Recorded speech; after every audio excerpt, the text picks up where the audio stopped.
Hello, this is Ayaz. I am from CEP Solutions. Today I am going to tell you how to do SWOT analysis. SWOT analysis ఎలా చేస్తారు?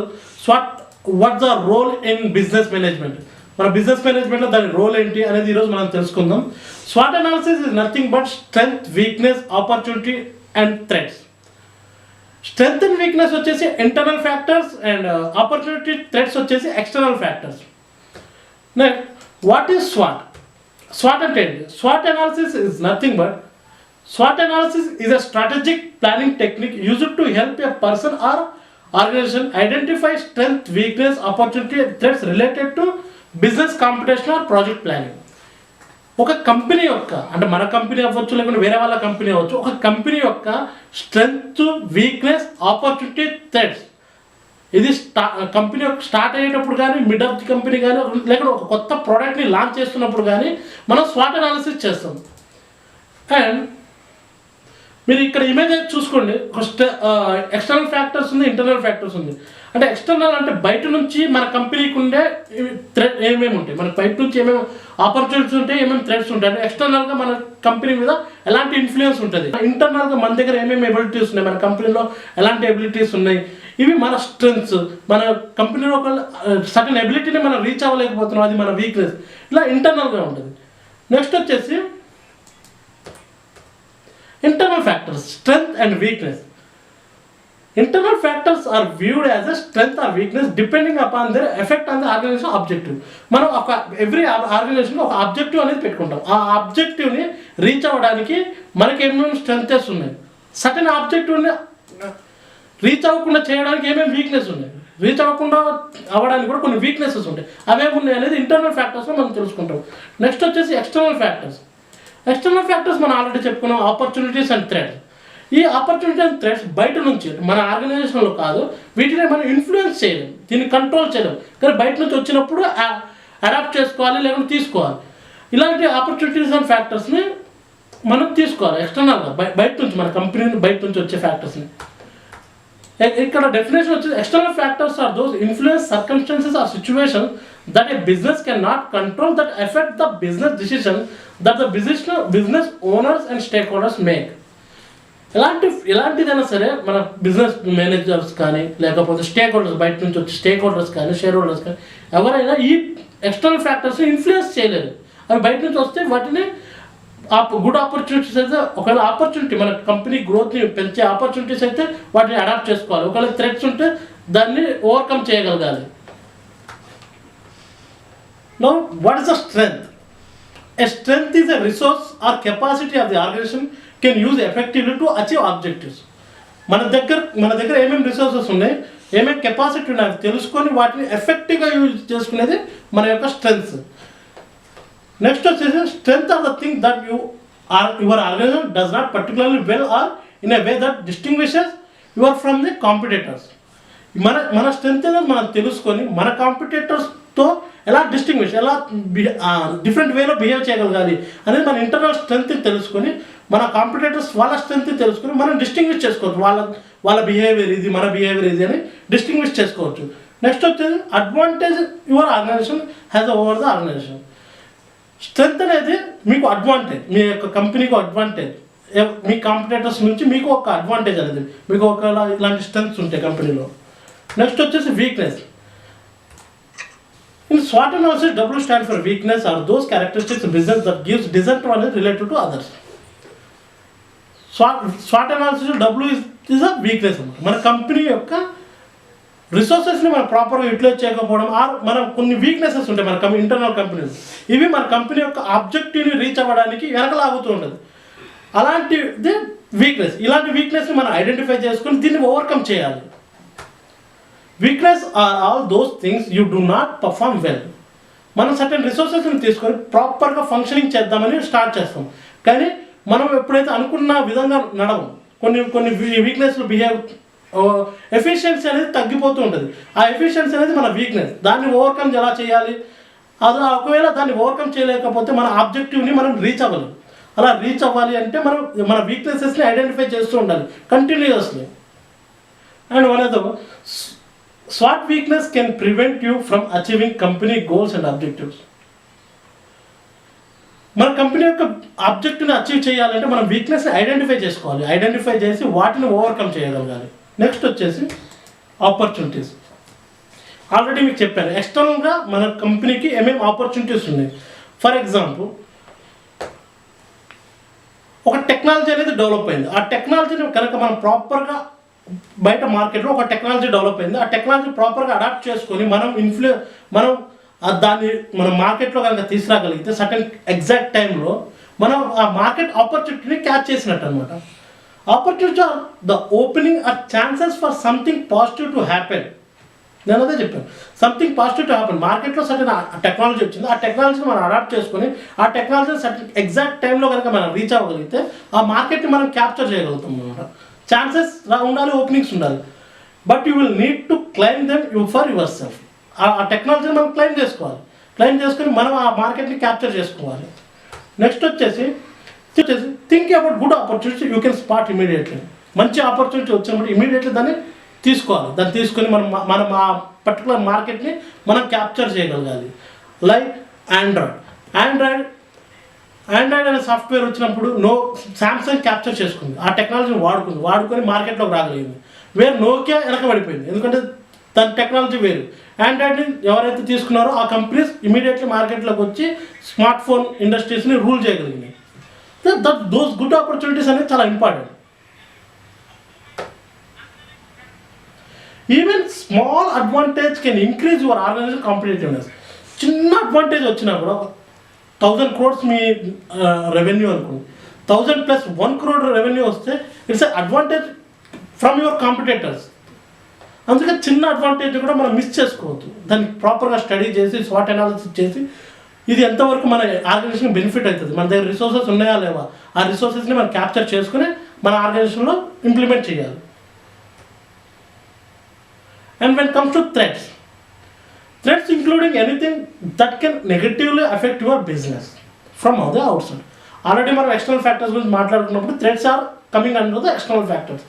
External factors బయట నుంచి ఏదైనా threats మన కంపెనీకి వస్తూ ఉంటే మనం దాన్ని స్టడీ చేసి ఇమీడియట్లీ ఆ థ్రెట్స్ని ఆపగలగాలి, లేకపోతే ఇట్స్ లూజెస్ మార్కెట్ మార్జిన్ అన్నారు. మీరు మార్కెట్ మార్జిన్ లూజ్ చేసుకుంటారు. ఫర్ ఎగ్జాంపుల్, వేరే మీ కాంపిటేటర్స్ గ్రోయింగ్ ర్యాపిడ్లీ, మీరు వాళ్ళ బిజినెస్ మోడల్ని స్టడీ చేయలేకపోతే అది మీకు థ్రెట్ అయిపోతుంది. ఆ థ్రెట్ని మీరు స్టడీ చేసేసి మీరు ప్రాపర్గా అనలైజ్ చేసి మీ బిజినెస్ని ముందుకు సాగించాలి. Be sure to explore whether your organization is especially export to external challenges. మన దగ్గర కేపబిలిటీస్ ఉన్నాయా లేవా, మన దగ్గర రిసోర్సెస్ ఉన్నాయా లేవా అన్నీ ప్రతిదీ ప్రాపర్గా స్టడీ చేసుకొని ఏదన్నా ఎనీ ఎక్స్టర్నల్ ఫ్యాక్టర్స్, ఏదన్నా నెగిటివ్ ఫ్యాక్టర్స్ వస్తుంటే దాన్ని స్టడీగా హ్యాండిల్ చేయగలుగుతామా లేదనేది ఎప్పుడు స్టడీ చేసుకోవాలి. Always consider what your competitors are doing. ఇందాక ఆల్రెడీ నేను చెప్పినాను, ఎప్పుడు స్టడీ చేస్తుండాలి మన కాంపిటేటర్స్ ఏం చేస్తున్నారు, వాళ్ళ విధి విధానాలు ఏంటి, వాళ్ళు ఎలా మార్కెట్ని అనలైజ్ చేస్తున్నారు, వాళ్ళ బిజినెస్ మోడల్ ఏంటి, ఇవన్నీ ప్రాపర్గా థరోలీ స్టడీ చేసిన తర్వాతనే మన మూవ్ అనేది ముందుకెళ్ళాలి. And whether you should be changing our organization emphasis to meet the challenges. మన ఎంఫసిస్ని ఎప్పుడు చేంజ్ చేస్తున్నామా లేదా, మన ఎంఫసిస్ని మారుస్తున్నామా లేదా, మనం పనిచేసే విధానాన్ని స్టడీ చేసుకుంటూ ఉండాలి. Okay, for better understand we take an example. మనం ఒక ఎగ్జాంపుల్ తీసుకొని ఈ స్వాట్ అనాలిసిస్ని చిన్న 2 కంపెనీస్ తీసుకుందాం. 2 కంపెనీస్కి ఈ స్వాట్ అనాలిసిస్ అనేది ఎలా ఇంప్లిమెంట్ చేయాలనేది స్టడీ చేద్దాం. నేను ఇక్కడ కోకాకోలాని ఎగ్జాంపుల్గా తీసుకున్నాను. కోకాకోలా ఎందుకంటే నోన్ బ్రాండ్, చాలామందికి తెలుసు కోకాకోలా అనేది. దీనికి కాంపిటేటర్ ఎవరు అంటే ప్రతి ఒక్కరు ఇమీడియట్లీ రైజ్ చేయగలుగుతారు హ్యాండ్, ఇట్స్ పెప్సీ అది. అందుకే నేను కోకాకోలాని ఎగ్జాంపుల్గా తీసుకున్నాను. ఇక్కడ కోకాకోలా, మనం first Coca Cola strength, weakness, opportunities and threats వాటి గురించి తెలుసుకుందాం. దాన్ని పెప్సీతో కంపేర్ చేద్దాం, పెప్సీది ఎలా మార్కెట్లో ఉన్నది ఏంది అనేది. ఓకే, నా Coca Cola strength, introduce new product and diversify it's segment. Coca Cola అనేది ఎనీ టైం అట్ ఎనీ స్టేజ్లో దాని కొత్త న్యూ ప్రోడక్ట్ ఇంట్రడ్యూస్ చేయడం చాలా easy. It easy to introduce అనమాట. ఎందుకంటే దాని బ్రాడ్ డైవర్సిఫికేషన్ చాలా కంట్రీస్లో ఉన్నది, ఆ మార్కెట్ ఉన్నది. అండ్ బాట్లింగ్ యూనిట్స్ దానికి ఆల్రెడీ ఇంట్రడ్యూస్ అయి ఉన్నాయి, వాళ్ళు కొలాబరేట్ అయి ఉన్నారు బాట్లింగ్ యూనిట్స్తో. కాబట్టి ఎలాంటి థింగ్ని కూడా ఈజీగా ఇంట్రడ్యూస్ చేయొచ్చు. కోకాకోలా అనే బ్రాండ్తో ఏదైనా కొత్త ప్రోడక్ట్ వస్తే ఇమీడియట్లీ కస్టమర్స్ కూడా తీసుకోవడానికి interest చూపిస్తుంటారు. Coca-Cola has the opportunity to introduce new offering in health and food segment, just like Pepsi. అది నేను ఆల్రెడీ చెప్పిన పెప్సీ ఇంట్రడ్యూస్ చేసినట్టు కోకోకోలా కూడా ఈజీలీ ఇంట్రడ్యూస్ చేయగలుగుతారు. It can contribute to their revenue. కొత్త product introduce చేయడం వల్ల కొత్త సెగ్మెంట్ ఆఫ్ కస్టమర్స్ రీచ్ అవుతారు. For example I like Thums Up అన్నమాట. సమ్ పీపుల్ అదర్ పీపుల్ ఫీజ్ని లైక్ చేస్తారు. కొత్తగా ఫీజు ఇంట్రడ్యూస్ చేయడం వల్ల కొత్త రెవెన్యూ అనేది ఆ కంపెనీకి జనరేట్ అవుతుంది. And they can branch out from the carbonated drinks. Fizz add చేయడం వల్ల కార్బోనేటెడ్ డ్రింక్స్లో కొత్తగా రెవెన్యూ అనేది యాడ్ చేయడం జరుగుతుంది. Highest brand equity Coca Cola knownly or unknownly అందరికీ తెలిసిన బ్రాండ్. కోకోకోలా అనేది నియర్లీ 250 కంట్రీస్లో ఆపరేట్ అవుతుంది. Coca Cola is undoubtedly one of the most renowned brand with the highest brand equity. దాని బ్రాండ్ ఈక్విటీ చాలా టాప్లో ఉంటుంది. టాప్ 10లో కోకోకోలా ఒక కంపెనీ రన్ అవుతుంది. I think it's top 5. And another Coca Cola strength ఏంటంటే ఇట్స్ గ్లోబల్ రీచ్. నేను already చెప్పాను 250 కంట్రీస్లో కోకోకోలా అనేది రీచ్ అవుతుంది. It's sold in more than 200 countries with 9 billion serving per day a company product. 900 billion అంటే 900 కోట్ల units అమ్ముడుపోతున్నాయి ప్రతిరోజు around 200 countries. Largest brand valuation, largest 200 కంట్రీస్లో ఇది బ్రాండ్ ఉన్నప్పుడు దాని వాల్యూ అనేది కూడా హైయెస్ట్లో ఉంటుంది, పీక్స్లో ఉంటుంది. Coca Cola is listed as a third best global brand on Interbrand annual ranking. Interbrand annual ర్యాంకింగ్లో దాని థర్డ్ ప్లేస్లో ఉంది వరల్డ్లోనే. Having an estimated brand value of $79.96 billion. It has retain the top position for many years. చాలా సంవత్సరాలకి టాప్లో lead అయింది. $79.96 billion market revenue ఉంది per year. Again it's a strength in the dominate market share. Carbonated drink or సాఫ్ట్ డ్రింక్స్లో Coca Cola is the top. దాని next ఇంత Pepsi and other brands అనేది వస్తుంటాయి, but market share the top అన్నమాట. Out of Coca Cola and Pepsi the only 2 largest manufacturer of soft drinks is the beverage segment. Coca-Cola has the largest market share. Coke, Sprite, Diet Coke, Fanta, Limca and Maaza are the highest growth drivers of Coca-Cola. Coca Cola and Pepsi ఈ రెండే carbonated కంపెనీస్లో మన soft డ్రింక్స్లో లీడింగ్లో ఉన్న companies. దాంట్లో Coca Cola అనేది టాప్లో ఉంది. ఇది ఎందుకంటే దాని డైవర్సిఫైడ్ మార్కెట్, చాలా బ్రాండ్, చాలా కంపెనీస్, చాలా kind of soft drinks availability ఉన్నాయి. Maaza, diet Coke, Sprite and Limca ఇలాంటి ఇంట్రడ్యూస్ ఉండడం వల్ల, డైవర్సిఫైడ్ ప్రోడక్ట్స్ ఉండడం వల్ల దాని డామినేటెడ్ మార్కెట్ షేర్ చాలా ఎక్కువ ఉంది. Unparalleled distribution system. దీనికి 250 బాటిలింగ్ యూనిట్స్తో ఆల్రెడీ అగ్రిమెంట్ ఉంది. కాబట్టి it can distribute wherever they can supply అన్నమాట. మనం for example corner of the సిటీలో సప్లై చేయాలన్నా కూడా వాళ్ళ డిస్ట్రిబ్యూషన్ ఛానల్ అనేది బ్యాలెన్స్డ్గా అన్పారలల్గా ఉందన్నమాట. And now comes to the weakness ఏంటంటే aggressive competition with Pepsi. Pepsi ఏ వర్క్ చేస్తే దానికి ఈక్వల్గా చేయాలని, లేకపోతే దానికంటే బెటర్గా చేయాలని అగ్రెసివ్గా మార్కెట్లో దూసుకుపోతుండడం వల్ల కొంత డిసడ్వాంటేజ్ అనేది కోకోకోలాకు ఉంది. For example Pepsi is the biggest rival of Coca Cola. Already మనం డిస్కస్ చేసాం. పెప్సీ, కోకోకోలా రెండే టాప్ మోస్ట్ కంపెనీస్ బెవరేజ్ ప్రోడక్ట్స్లో. Had it not been Pepsi, Coca Cola would have been a clear market leader in the beverage. ఒకవేళ Pepsi అనేది లేకపోతే మార్కెట్లో only Coca Cola అనేది అవైలబిలిటీలో ఉంటుంది. మార్కెట్ షేర్ అంతగా తీసుకొని పోయింది. నెక్స్ట్ వచ్చేసి product diversification. Coca Cola has a low when compare to the Pepsi. Number of products, food కానీ బెవరేజెస్లో కానీ నెంబర్ ఆఫ్ ప్రోడక్ట్స్ కోకోకోలా కొంచెం తక్కువ ఉన్నది. When come to the Pepsi highest product diversification, చాలా నెంబర్ ఆఫ్ ప్రోడక్ట్స్ ఉన్నాయి. When Pepsi has launched many snack items like Lays, Kurkure, Coca Cola is the lagging in this segment. మన Pepsi అనేది చాలా food డైవర్సిఫికేషన్లో Kurkures, Lays అనేది లాంచ్ చేస్తూ వెళ్తుంది.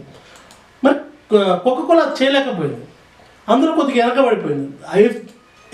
Coca Cola when comes to in this picture then clear leader అయిపోతుంది. Health concern. Carbonate drinks are one of the major of sugar intake. Health concern వచ్చేసి it's both are equal. ఇక్కడ Pepsi and Coca-Cola are the common members. వీళ్ళిద్దరు face చేస్తున్న common weakness అనమాట. Carbonate drinks are the one of the major source of sugar intake. It result in 2 grave health issues, obesity and diabetes.